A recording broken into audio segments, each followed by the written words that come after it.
This is the story of my brace. In 2012, this was me, and I feel like this look sums me up. I was sad, and I was sad for good reason.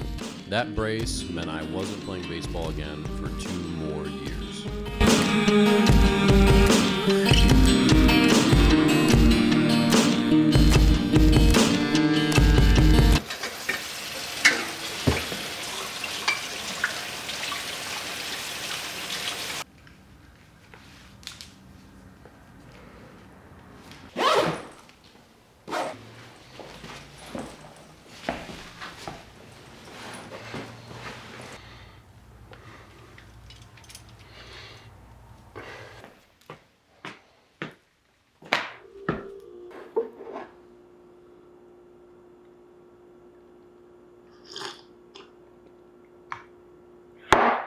So let me show you around this brace.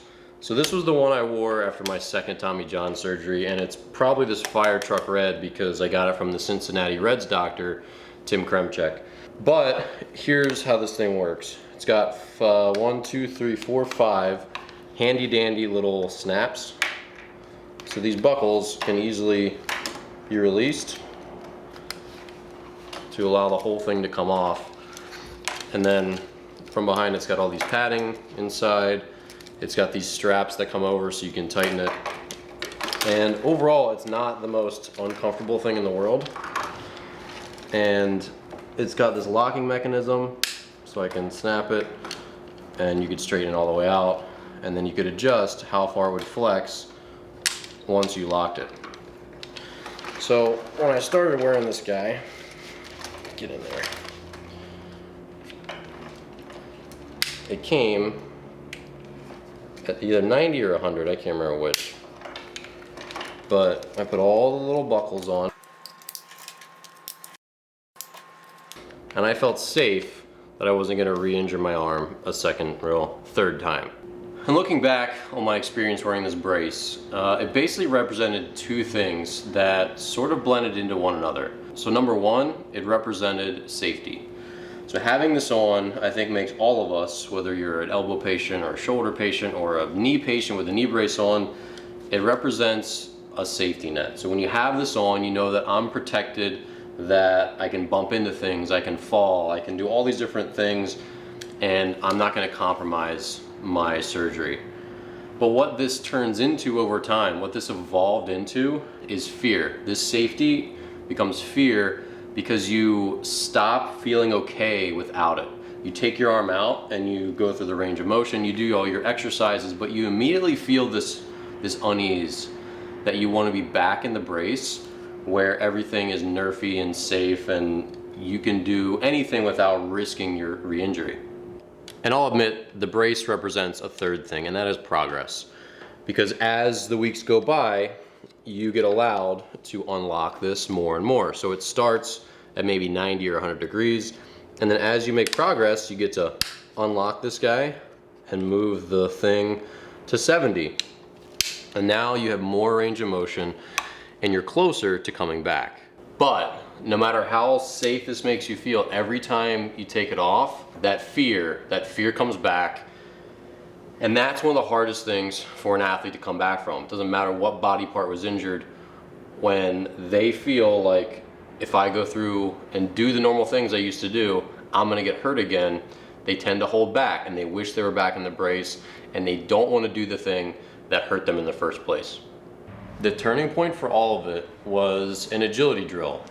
So when I got cleared, when I was done with the brace, when I was healthy, quote unquote, I was cleared to do agility drills with the team, just like a normal healthy athlete in college. And I'm like, are you sure? Like, are you sure this is okay? Like, what if I fall? They're like, it's okay, just go do it.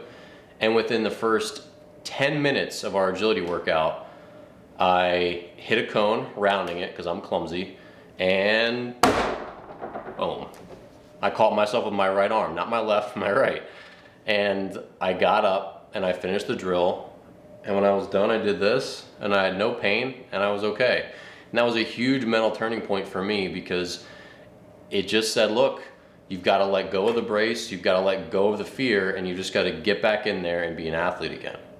And finally getting back on that mound, it's a lot like when you're a little kid and you're excited to jump in the pool and you've got your water wings on, but no matter how excited you are, you still know what the water could do to you.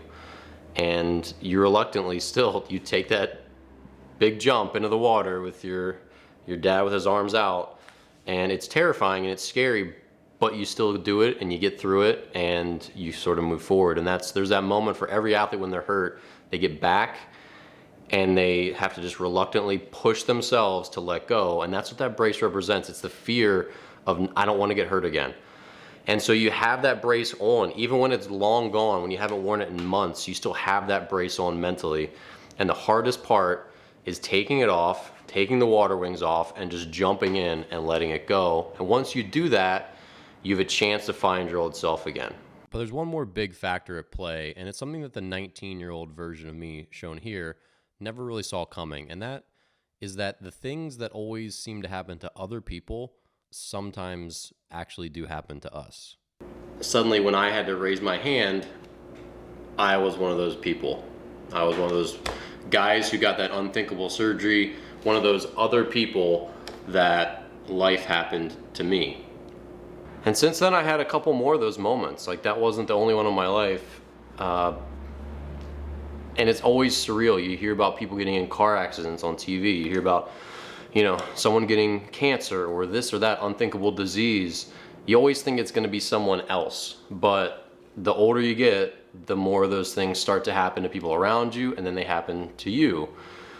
And so this brace was just this stark reminder. I woke up and I looked down at myself and I just thought, how did I get here? How did this happen to me? And then you start to learn to live with it, but there's still just this shell shock that takes a long time to wear off, where you realize, again, that stuff that happens on the news to everyone else, you always hear about all that bad stuff, it does sometimes knock on your door and barge into your home.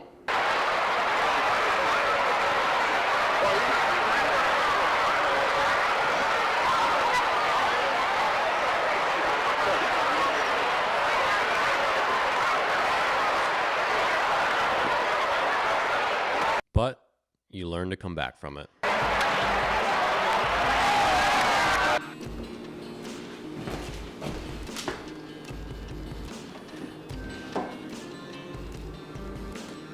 And there's a reason I keep my brace. It's not that I feel proud that I was like the 2 Tommy John guy. It's not that I dwell on the fact that I've been hurt and I came back. It's just like that with everyone. There are just big parts in our lives. There are pieces and there are like wounds and there's all this stuff that it just ends up at the end of the day making us who we are. So I'm not proud that I had Tommy John twice. I'm really not. And I'm proud that I came back, and I'm proud that I was an all-star after each one of them. But at the end of the day, it's just a piece. It's just a token of who I was and who I am. Just like, you wear your favorite ball cap from your hometown team. That brace is just a big part of my story. Because without that, who knows where I ended up in baseball? Who knows where I live today? I don't live here, that's for sure. There's just lots of different things that when you consider the course of your life, lots of these different events, these things that maybe seem like a disaster at the time, end up defining who you are and where you end up in the course of the rest of your life, depending on how you react to it and how you respond to it. So I keep it on my shelf just as a little bit of a reminder of who I am and where I came from, and the fact that bad things are gonna probably still happen beyond my control, and it's gonna be up to me to do something about it.